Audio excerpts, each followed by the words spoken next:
What drew you to study power in the way that you do? I think that power has always been a central question in political inquiry, and my belief is that we should understand power through multiple different ways. But I think that it's a really live question about how we understand the exercise of it in world politics at the moment. So if you're looking at Israel, Gaza, or if you're looking at the US, there's this brutal there's this authoritarian forms of power, and they're kind of impervious to criticism at times, And I think that's something which is really telling and a real political problem at large. What's a must-read book on your reading list? Eric Hobsbawm's Age of Extremes. It's a book about 20th century history, but it's one of the best ones that you can read and understand and appreciate for the contemporary politics we have today. And he goes into a deep dive of politics as it's practiced in many parts of the world, but he fuses it together with an appreciation for economics, culture, technological change, and it's all written in a very engaging and lively style. What's your favorite city or country to visit? One would be Lahore, which is where my wife comes from. And so I regularly visit there to see family and friends. And I think it's just wonderful to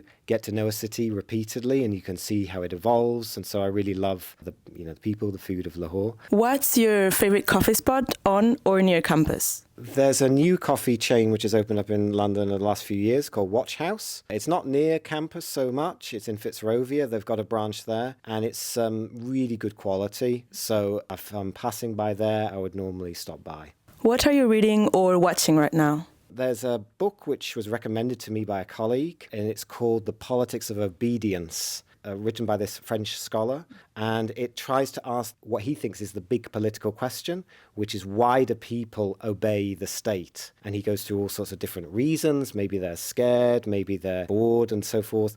And ultimately, it is a book that's trying to explain this common, enduring feature about why populations adhere to state policy.